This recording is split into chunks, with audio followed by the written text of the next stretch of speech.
Hey, good evening, everybody. I'm Jamie Widener with my partners here, David Deromedi, Chad Thomas. Welcome to lucky episode 13 of Paranormal Lens. And as you saw with our kind of swanky intro there, tonight we're going to discuss the West Virginia Penitentiary. We were chatting before we started. This is the first off-site or away investigation that all three of us have made it to together.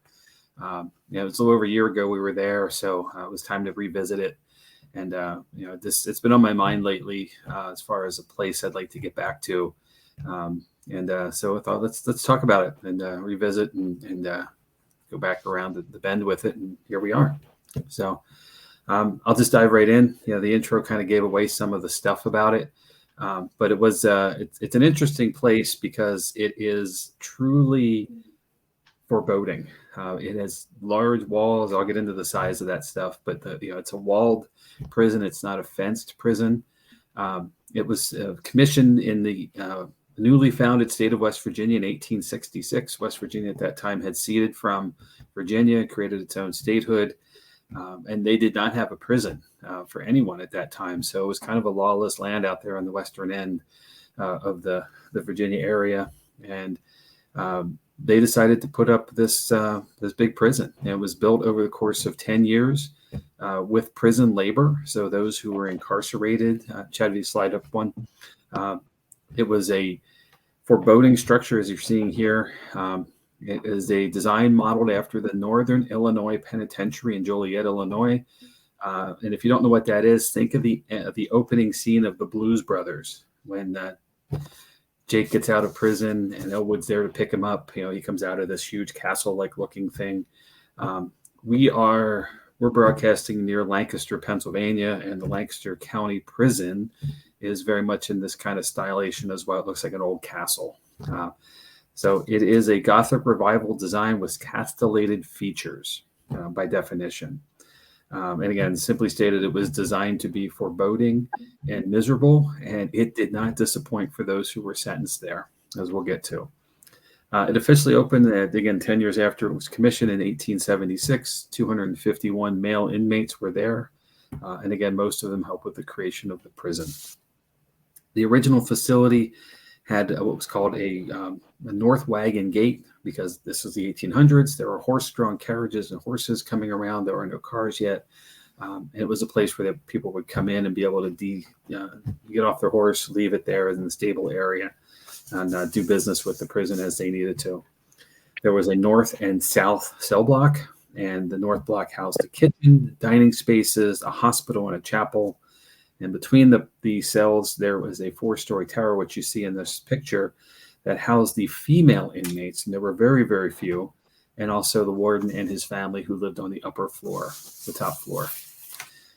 Additional work was done to create various workshops. Obviously the prisoners had to have something to do. Those shops included a carpentry shop, a paint shop, a wagon shop, a blacksmith shop, and a tailor shop. So there was a lot of, the old idle hands kind of moment. They wanted to keep people busy.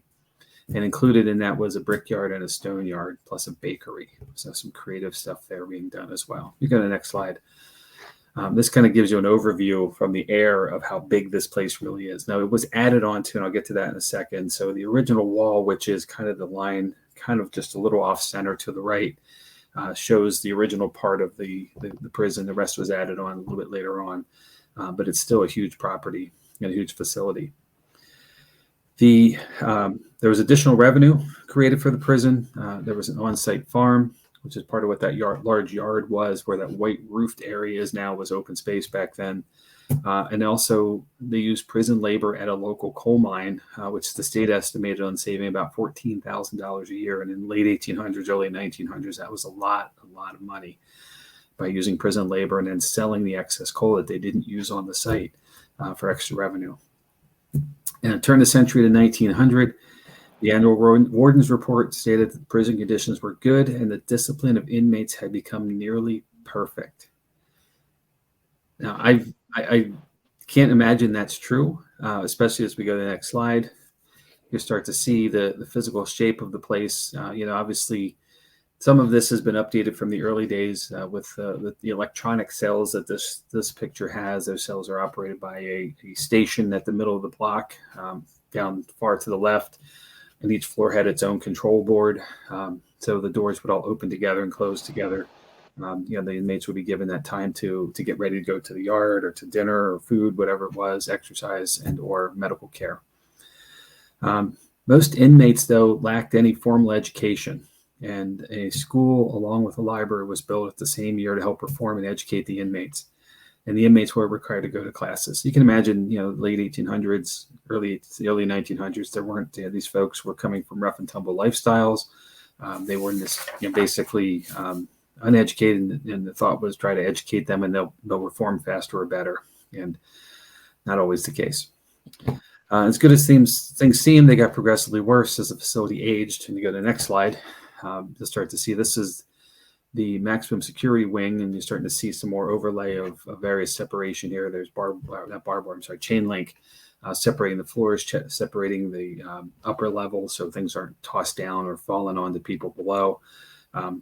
But overcrowding is starting at this point, and the aging on the strain of the limited systems put a whole big old was a problem, because now we're dealing with, instead of a prisoner or two in a cell, now we're dealing with three, and there's only 2 bunks in each of the cells that fold up.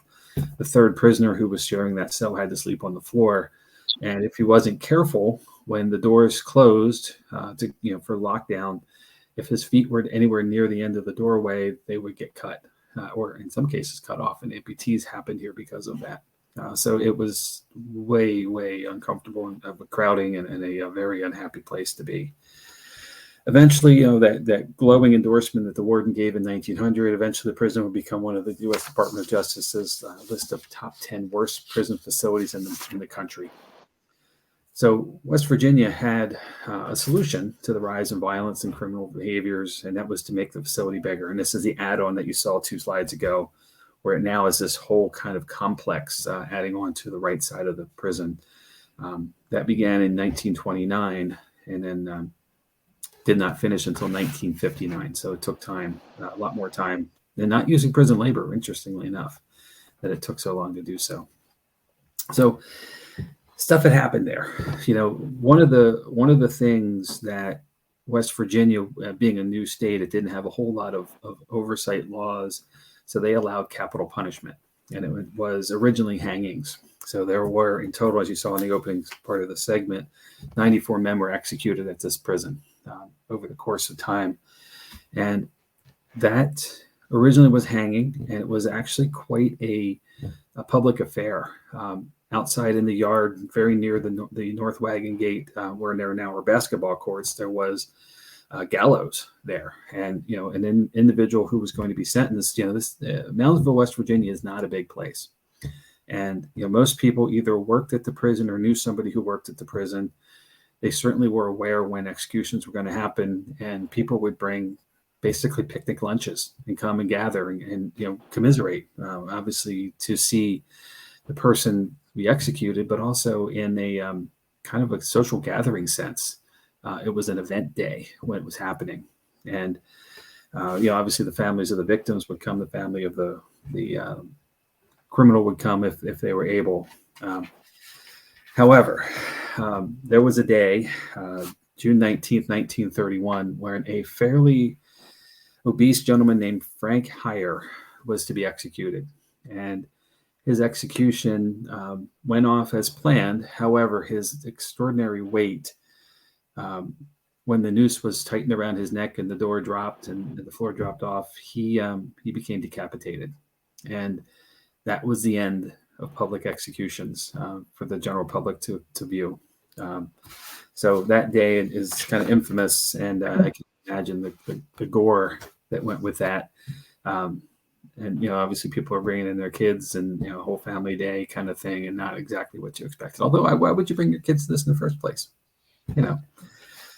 All told, 85 men were hung at the prison before 1931. So that led to a period of probably about 20 years until beginning of 1991, when West Virginia started to utilize the electric chair for public executions or for executions of prisoners. Of course, they had to dub it Old Sparky. How original. I think every electric chair ever has dubbed that. And then that was their means of capital punishment until it was officially outlawed by state legislature in 1965. And in that window, 9 men were executed. Actually, go ahead, go a slide there.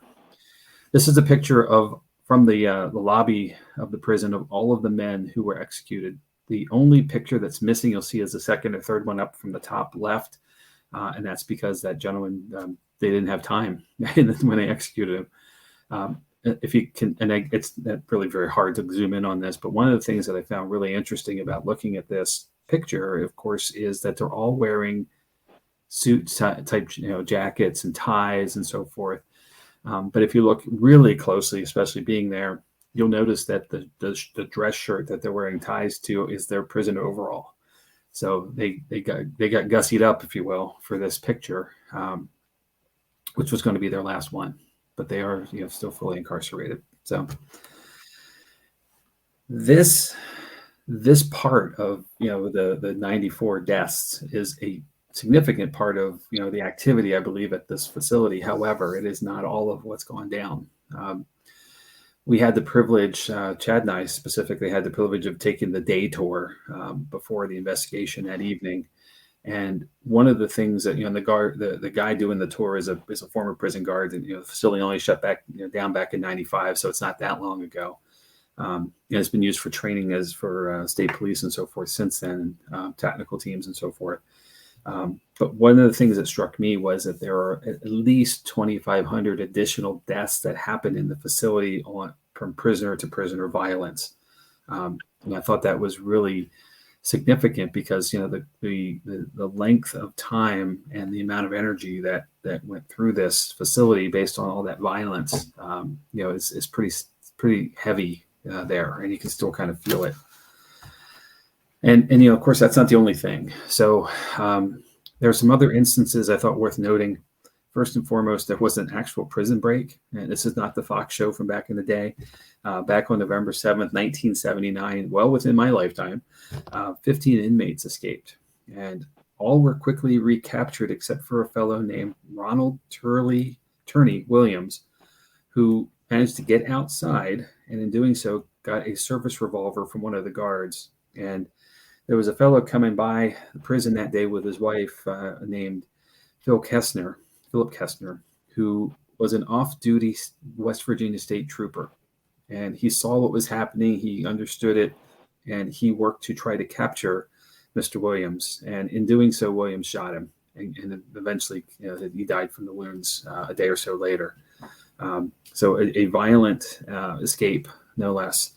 One of the things that was really interesting about Williams while he was on the lam is that he sent several messages back to the prison, to the warden, kind of goading him how he got away and how he's out in the world. And he apparently went on quite a spree. He traveled through the Southwest. He was accused of a murder in Arizona during a robbery, some other crimes in Colorado and Pennsylvania. On his way back east were attributed to him, and he was eventually captured in a hotel room in New York City, kept alive, taken alive, and is still in custody to this very day. As of the 16th of the month, 2 days ago when I checked on it, he's still in the West Virginia penal system and has no chance of parole ever now. So pretty interesting. That's a real crime thing. And the other thing that was really interesting is there was an actual riot. And this happened in 1986. Approximately 20 inmates, known as the self-proclaimed the Avengers, dig on the Marvel world there for all of us now. But they stormed the mess hall and in short order took over the guards there and overcame the guards and a bit of the staff that was working. The riot itself lasted for 2 days. And in doing that, the governor of West Virginia actually got personally involved and came to the prison, and it's not too far to come down from the state capitol to Moundsville. It's not far at all. It's probably half an hour drive. So he came down and got involved. The inmates wanted better living conditions, better food, the usual stuff, of course, because now it's on that list of the top 10 worst institutions in the country.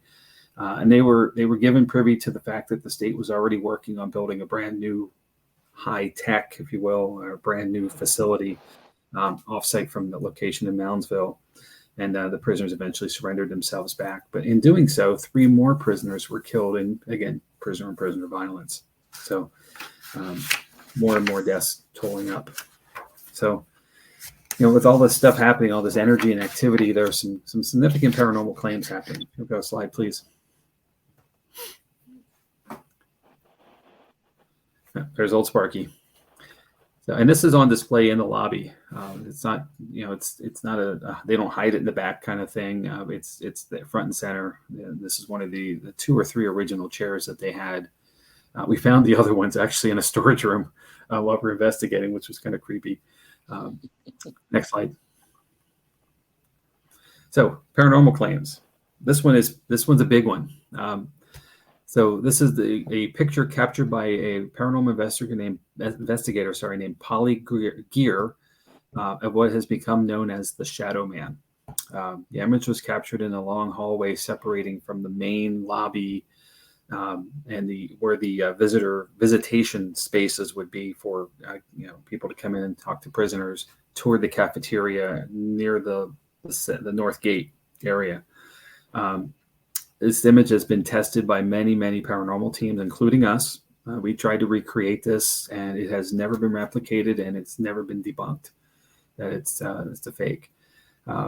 It's quite an interesting situation here because that where that image is, that is an actual door that's open. It's just propped open, leaning. That we closed from left to right. So it is quite an interesting thing. It really does have the appearance of a person. Also, there were some claims of disembodied voices, cell doors closing, and as I mentioned, especially on the JK block, which was the first block picture we showed, that is all electronic. The maximum security one with all of the extra gates and fencing and so forth, that is basically shut down at this point. So the cells are propped open there. There's nothing opening and closing. And that is quite interesting. That's something that we found as well. Lots of shadow movement, odd light anomalies, and I don't speak, Dave. I know you're thinking orbs here, but no. But like colored light anomalies inside and outside the prison, and the feeling, of course, of being watched while on site. So I think we have some more video here. If you don't mind jumping into that, Chad. This is a share of a fellow investigator, some footage he was willing to share with us. Chad, you want to set it up, actually, since you got the connection? Yeah, there's a couple different ones. It's my friend John Covey, who's actually on with us right now. He's got a couple different ones here.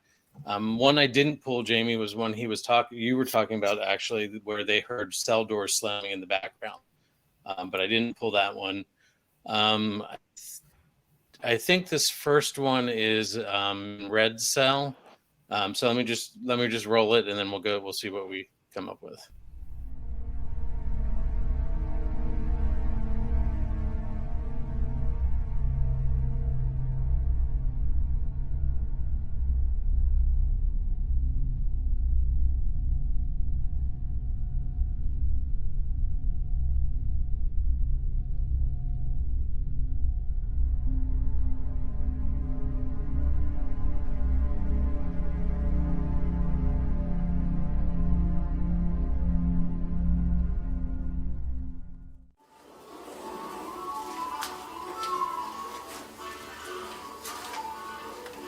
Let me move this K2 just to make sure it's not your phone. Let me move this K2 just to make sure it's not your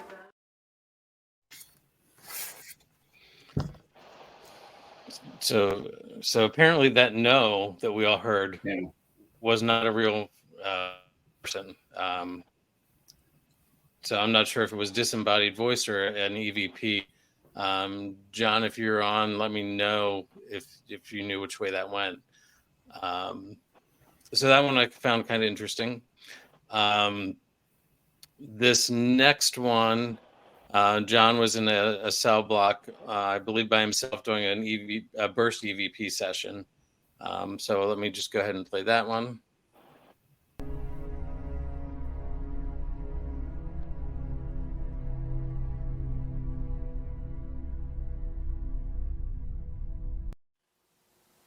Did you kill anyone here?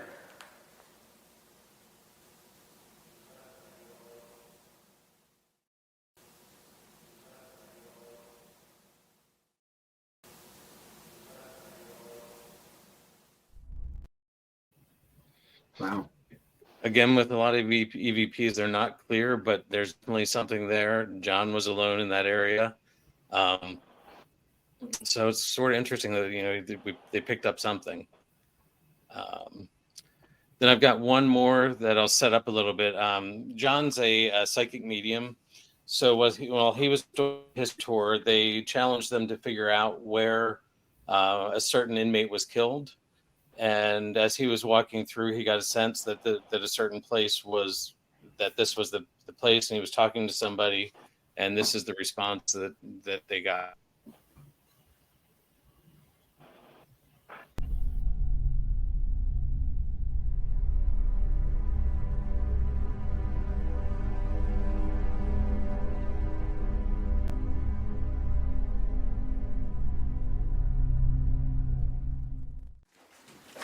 Do you want to walk over on the other side?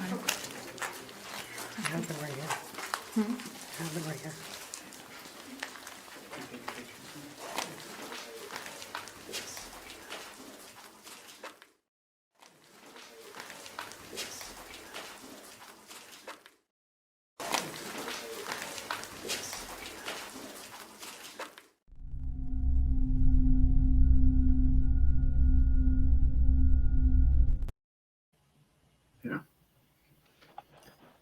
It was pretty clear. John, I want to thank you for sharing your evidence with us. If it's okay with you, I'll put the link to the whole video in the comments. Yeah, that kind of falls to some of the stuff that we found too. And we had access to the maximum security wing, the kind of middle section, but not upstairs, the administrative area, and then all the way down through the JK block, which is the minimum security. And unfortunately, we couldn't go any further all the way down to the end, plus then access to both yards, the chapel area and so forth, the basketball courts, which used to be the gallows. And the one thing, and I appreciate, John, you've gone out on your own. I'm sure we've all done this before, where you investigate by ourselves, even though we know we shouldn't do that in an unfamiliar place. I found myself doing the same thing, and I drifted upstairs to the medical wing by myself. And as I was, kind of just poking through the rooms, I came to the first of 2 or 3 open spaces, big open rooms. And I stopped in one. There was kind of like a shelf to set some equipment down on, and I just kind of sat on the floor. And it was a fairly warmish day, so it's a flat roof. Some of the stuff I'm hearing is the expansion and contraction of the roof material, but like the popping kind of sounds of that cooling down. But what I also could clearly hear were cell doors banging. And I'm upstairs away from either block. Both are opposite directions of where I'm at. It was a really weird phenomenon there. And then this is kind of this story has become a running joke with us as a team. But we were part of the team. We all kind of split up, and there was, how many of us were there, guys? There's probably 15 of us, 20 of us even. A lot of us were team members, but also some friends and so forth. Came along on this investigation. And unfortunately, everybody kind of scattered. We didn't have a great strategic plan of where we all were going and who was going to be doing what. But some of us broke in different directions. And I remember hearing this story in the moment. But Melissa our team founder, Melissa, was investigating with our dear friend, Chris Mendence, and in the kitchen cafeteria. And there was a very loud bang back in the cafeteria itself, which would have been like the prep and cook area. Chris turned and ran and absolutely bowled over Melissa, knocked her down to the ground, and kept running. So it's become a joke. And Chris, if you're around on this one, I apologize for bringing it up one more time, but it's still so very funny. Melissa was fine, but that was quite interesting because there's no equipment left. And there's no doors that are open. There's a few things you can get into, like the freezer doors are still open all the way in the back. But for that, even that would have had something opening and closing to make that kind of loud sound. Yeah, thanks, Amanda. Yes, he ran her over, and we do have evidence. So we're keeping that separate, though. Well, he has admitted to it. He's taken full Oh, he's responsibility. owned it. Yeah, he's owned it, and that's why it's a running joke still. We can make fun of it. Luckily, nobody got hurt. But yeah, she was hot afterwards. So, and then one of the things, Chad and I, you and I, at the end of the night, we went down to the JK block, and we were there, and we had the whole block to ourselves. And as we're walking, down the lines, up the floors, and around the back and so forth, one of the things I kept noticing as we got further from the center was it appeared that there was something at the end of the block just kind of hovering back and forth. And as we would come around and start going back to it, then it wouldn't be there; it would be back at the other end. And I thought that was really interesting, kind of playing into the shadow play of that facility. And now, granted, there's some ambient light. The yard has light coming through the back windows. There's street lighting on the front windows, and this facility is right in town, so it's not like it's out on the edge of somewhere. There's stuff happening, cars are going by, etc. So, there certainly could be that, but there was a lot of it going on. And then one of the things, and actually going back to John's video of the or information about Red Cell, again, I'm walking around by myself. I come around the bend, and his cell was the first one at the end of that first floor block, all the way back on the right side as you're approaching it. And the really interesting thing is I come across Jerry and Melissa sitting in his cell, and they startled me a little bit. I startled them, of course, because it's dark and all that stuff. But they had a K2 out, and they were lamenting that they had no activity. So I decided to join them at least for a few moments, and I started asking some questions. All of a sudden, the K2 lights up like a Christmas tree. And that was the only activity that they had at that point with that device in that space. So, but asking questions about him specifically and about his engagement there, what he was doing and what he his reason for his activity. So we got his attention, which I thought was pretty cool. The guys, you were there too. What were your takeaways from the things that you experienced? Well, I know that I remember with Jerry, it was the first I saw a shadow figure, because we were in the high security block with all this the wire, the chain link, and he a half body apparition up on the one level, and was just surprised that he did. Definitely, we were in the cell blocks. There was a lot of activity that we could hear. It wasn't just the shadow figure. I remember hearing things, and then like you said, we would move, and then it would move around. And I thought the facility itself was pretty cool because if I remember correctly, that's the one that had the turntable door in the lobby. Right. Yep. And it's just an interesting layout. It's across the street from some old Indian burial mounds, which adds to the whole mystique of the area. Especially there was the diorama in the one area that the inmates have done of the Indians. So I think, historically, isn't there a giant burial mound right across the street? There is. Yep. It's huge too. It's bigger than the facility's height, and it's 4 or 5 stories tall. Yep. So massive hill. If I remember correctly, Jamie, you also heard some stuff up in the hospital ward. Yeah. Because weren't you up there by yourself as well? Yeah. I wasn't very bright that night. There was just like this. Unfortunately, no good quality EVPs out of this, but the kind of like the sound that something was there, the mumbling or some vocalization, but just not clear enough. And I'd call it a class C, probably, maybe even a D. It's just enough to know, but not enough to capture it all very clearly. And actually, that's when I went to find you because I wanted someone else's opinion of what I was hearing, and then we wound up just kind of drifting off. One of the Dave, I'm sorry, I'm taking over your spot here. Just what do you think? What do you see and what do you feel besides lots of chip sounds?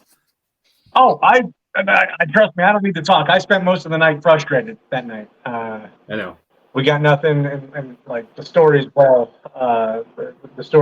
documented. I got a whole bunch of like. The only thing that I really got that night was when our group was in the long hallway, and we were looking down, and we had the figure. You could see through the portal, the glass window in the door, and it looked like somebody was walking back and forth. And we've got pictures of what looks like somebody kind of looking out and then pulling back and then looking out that we can't really explain.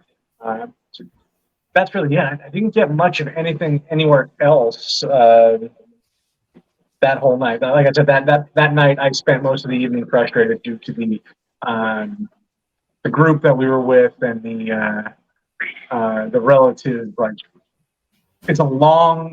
When you were describing the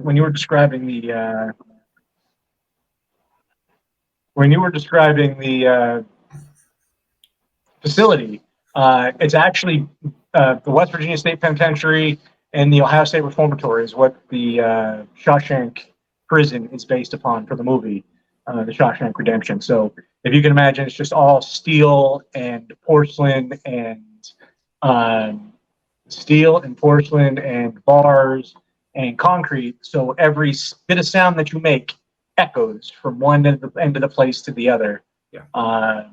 And it's just this long, and really, when you look at the picture, it doesn't really give you a scope of how big it is, how long it is, and just the fact that any significant sound you make at one end will echo to the other. I had an experience in Red Cell, much like you did with, much like Jerry and Missy did. I was sitting there in the dark, and you said, when you came around the corner, that you startled them. Well, I was sitting in the dark, and Albert and Heather, his wife, I can't think of his wife's name. Bert and Heather. The Lynches. Albert and Heather came around the corner, and I was just sitting there like some creep in the dark, and in this cell, and I thought he might have died. I frightened him so badly because you couldn't. It was very difficult to try an EVP or to do anything significant because there were just people everywhere. And once we opened that interior door, everybody, it was like somebody turned on the light and the cockroaches just went all different directions. And there was just no real rhyme or reason. But the other thing that when it came to about the facility, famous prisoners is Charles Manson. There's a letter in the lobby from Charles Manson. Charles Manson tried to get incarcerated there because I think he's from West Virginia. Yep. Yes. And he appealed to the state board of, I think he's a federal prisoner, or whoever, to get incarcerated there, and he got denied. But that letter is on display in the lobby. That's really all we've got. Some non-paranormal events we had. I believe we had a decent-sized bat with us out in the chapel. We sure did. Biggest bat I've ever seen. And then there was our Sugar Shack experience. I'm trying to say I want to bring that up too, but I want to be as respectful as I can be. But oh my gosh, that's kind of fun. Yeah, so Chad and I wound up heading down to the Sugar Shack, and we come across two other investigators, and it's dark, obviously, and they have their little bit of light on, so we have a little bit of light with us, so we can see each other. But the commentary was that there is something happening activity-wise over in what would be the front wall left side of the room. And as we stand there for a while, we're right underneath, by the way, the lobby, which is our staging spot where everybody's gear is. And it's the place with lights on and a facility, bathroom. So, we can hear people walking around upstairs and I start to notice that somebody is walking across the floor in that general direction. Then I hear the sound of a door opening and closing, the screech of a door frame and hinge. And then a few moments later, the sound of water falling. And that point, that other investigator says, "That's the sound. There it is again." And he's trying to make contact. And I don't know if this is the point where I looked at Chad, because right after that came more water falling from well, first of all, it was the flush, and then it came the washing of hands, the door closing and opening and closing again, and the footsteps back across the floor. And I said to Chad, I think he thinks the activity is someone going to the bathroom. And if you're not tuned to that, maybe I get it, because we want something to be there too. I mean, that goes back to Dave's confirmation bias. All these, we've had that come up in every one of our conversations here. So we want something to be there, and I get it. But in the same way, I'm like, you have to be objective and like understand the surroundings, and the environment. And maybe he didn't use that facility upstairs. I don't know. I did. And that's why I know where it was. And, I kind of general lay of the land, but it was quite comical. And unfortunately, unfortunately, they left shortly after. And Chad and I were down there for a while by ourselves. And unfortunately, no one else used the bathroom. So we couldn't recreate it on our own. But that is quite an interesting space as well. The Sugar Shack was the kind of recreational space where inmates were allowed to go and almost be unsupervised. So it was quite somewhat of a lawless space. Some shady stuff happened down there, some activity. And it takes me to one of the things that I could not help but miss. Anywhere where there were prisoners in their cells or in their public spaces, where there is a hell of a lot of art created by inmates in this facility that's still there. And the Sugar Shack was no exception. There were pillars to support the room because it's a big open space. And on every pillar, there were murals, and large ones. Almost every cell at least, had some variation of the prisoners' thoughts for art. And some of it was quite vulgar and very, inappropriate. But a lot of times things were beautiful, very creative, very artistic. Yeah, I agree with you there, Jamie. There's some that was just, it was amazing art. And it just, it's a shame that the talent was locked up. Well, and I said this to you that night, I think when we were still in the JK block and, walking through all the cells that way, and we can actually step into each and every one of them. I said to you, I think it would be really cool to come back to a place like there, come back to this place, but a place like this and just do photography on the art, and make that be like a collage or collection by itself. Because I think it's quite impressive. And it goes to show, even though people can do heinous things to deserve incarceration, they still have talents and gifts that they can share in their own way. Obviously, who knows? They might have had other creative means that they were doing. Things left the facility. These are things just on the walls. But it's really neat perspective, and especially when you have time and nothing else to do. I mean, might as well be creative. Yeah. Sometimes it just oozes out of people. So, but there's a lot of it to see. And of course, we didn't see the whole facility while we were there. We couldn't get to every part of it. So I'm sure there's even more than I know.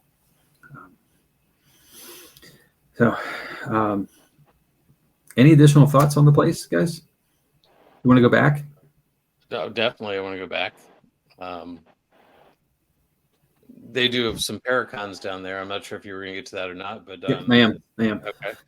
So first and foremost, here's the website. They have their own site. They have across the top a lot of things to do. Of course, there's just a walking tour. It takes about an hour and a half to go through. You'll start in the lobby. You'll move through the visitation center. Then you'll go through the blocks and so forth. Get outside to the yard.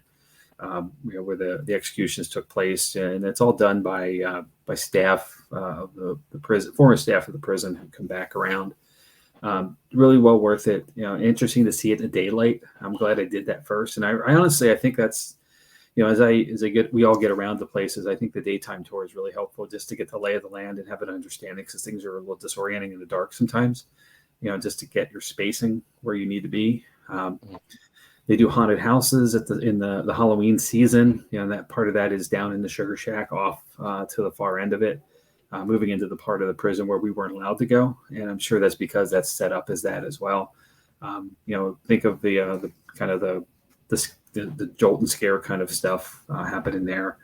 They have an escape room. You can book the place on your own for private investigations. They have group paranormal investigations. You can just go and be in a party of others.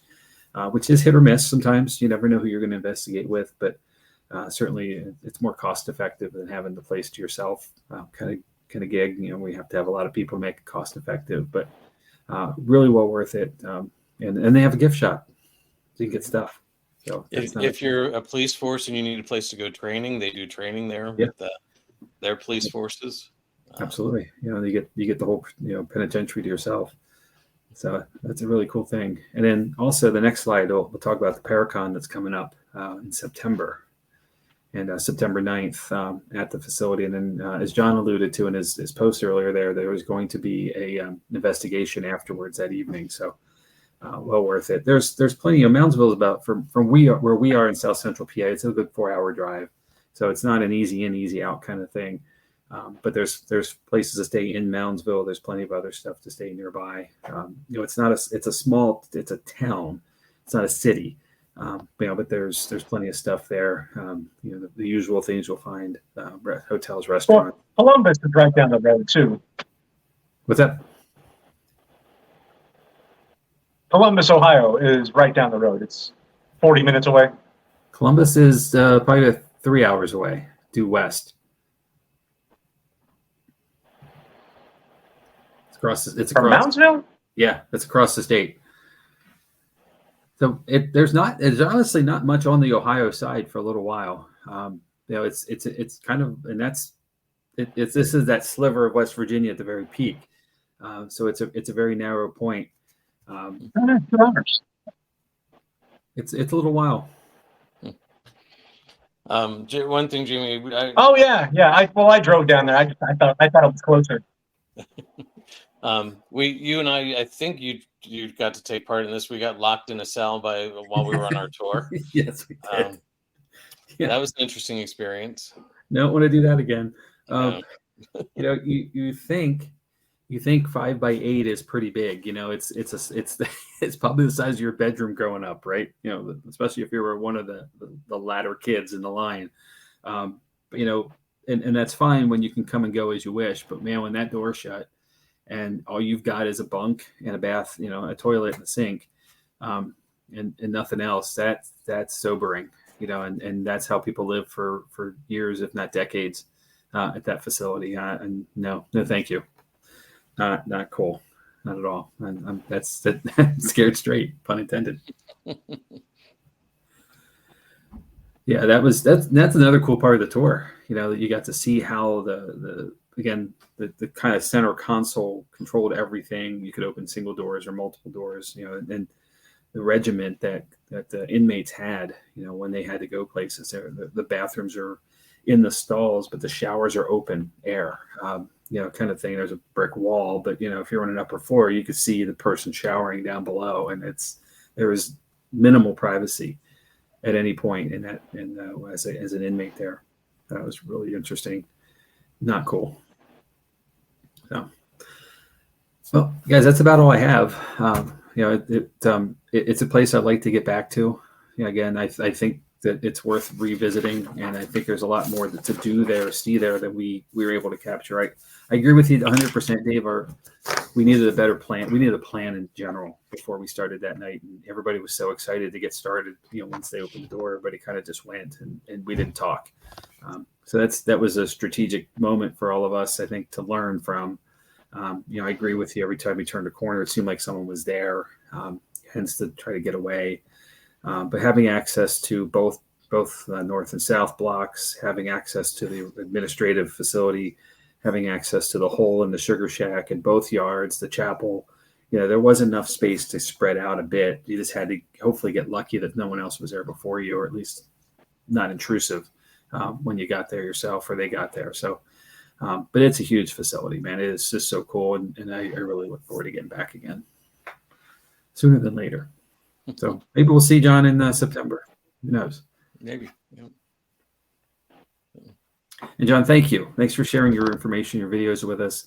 It's a really well done piece you've got. I haven't seen all of it yet. I'm looking forward to it. Chad shared the link with me earlier.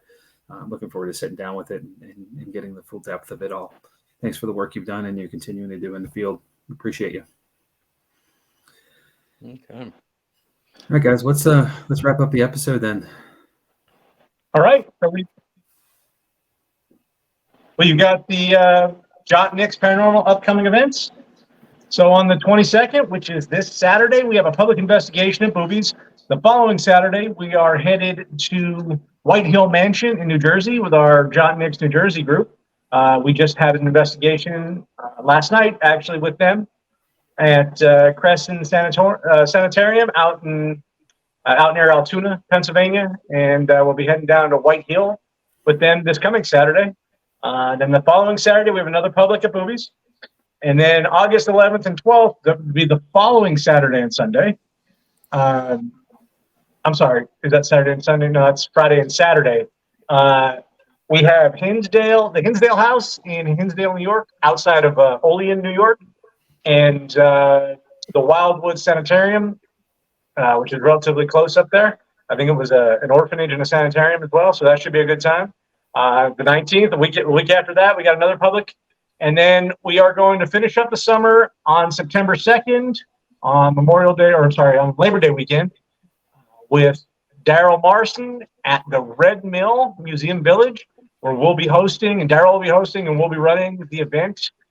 John Nix and a couple of other teams, or at least a couple of other investigators, are going to be hosting an overnight event. I believe there's going to be camping. Is that the truth, or that fact, or is it just an overnight with a fire pit and so on? Yeah, we're gonna have a little break in between some of the. I don't remember if it's going to be public. Yep. Yeah. Oh, there's no break. There's no break between now and September 2nd. Yeah, it's going to be a busy August, that's for sure. Let me see if I can find that slide. So talking about that one. I know that we're going to have campfire stories. Mm-hmm. I'm excited about that. I met Lourdes, and I can't remember the guy's name, who are going to be there investigating. They have a new.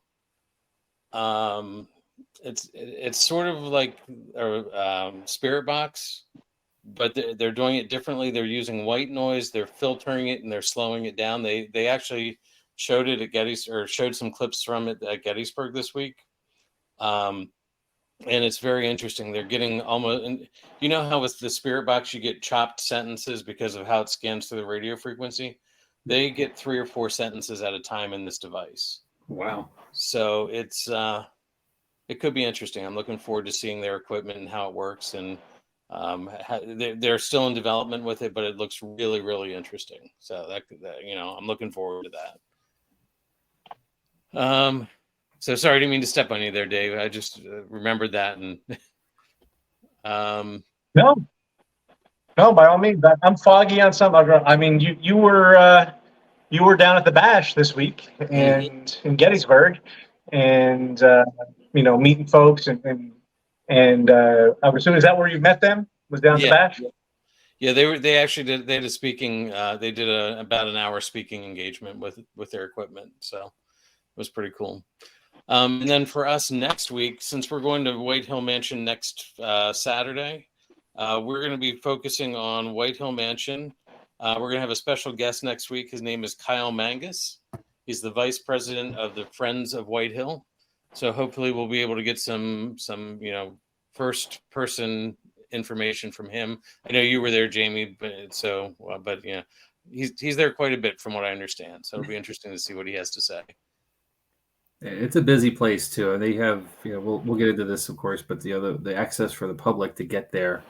The Friends organization is really working very hard to keep the place actively open, so that we can come and do our work there and the things that we love to do. But also and this is kind of like going back to the Jotnick's roots at the Haldeman Mansion, where we were utilizing our access to the facility to help them raise money by doing the paranormal investigations there on the weekends, to help renovate and restore the property, because that place is ages old, and it's not falling down, but it's certainly it's seen better days. And all the pennies and nickels and dimes add up to dollars that they can raise through us being there and other groups like us. So it's really cool, and I'm looking forward to Kyle's perspective of what they're up to.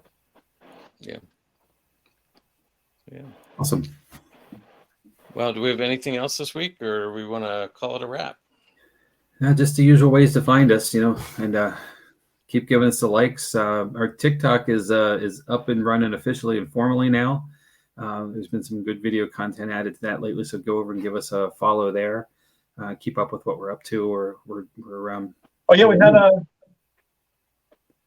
we had a live last night from Crescent Sanitarium, and so a lot of. I mean, from what I've heard, there has been just in the last 24 hours a bunch of content actually posted to it. So it looks like that's alive and well and working for us now.